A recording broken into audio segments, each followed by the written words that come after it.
31 కేసులున్నాయి నీ మీద.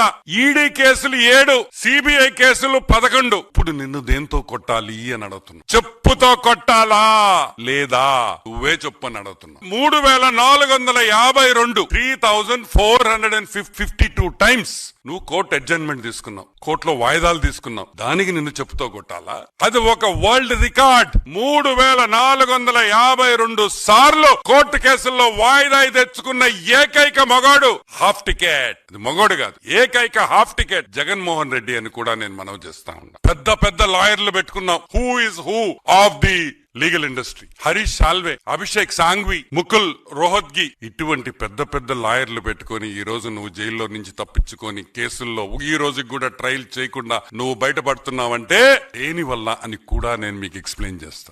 నేను చెప్పిన పేర్లలో ఉండే లాయర్లు పెద్ద లాయర్లు అంటే సుప్రీంకోర్టు లాయర్లు ఒక్కొక్కరికి 12 నుంచి 25 లక్షల వరకు ఫీజులు కట్టాలి. ఈ రోజుకి ఆల్మోస్ట్ మా లెక్క ప్రకారం 6904 కోట్ల రూపాయలు, 3904 crores ఈ రోజు ఓన్లీ లీగల్ ఫీజ్ లో జగన్ ఖర్చు పెట్టిన్నాడని మా అంచనా. కరెక్ట్ గా సంవత్సరంన్నరలో కేసు తీర్పిచ్చేస్తా ఉన్నారు. ఈ రోజు మేము అడుగుతున్నాం, 5000 రోజులైంది జగన్మోహన్ రెడ్డి హాఫ్ టికెట్. ఈ రోజు కూడా నీ మీద వేసిన కేసుల్లో ఈ రోజు ఒక్క విచారణ ఒక్క కేసులో కూడా జరగలేదు.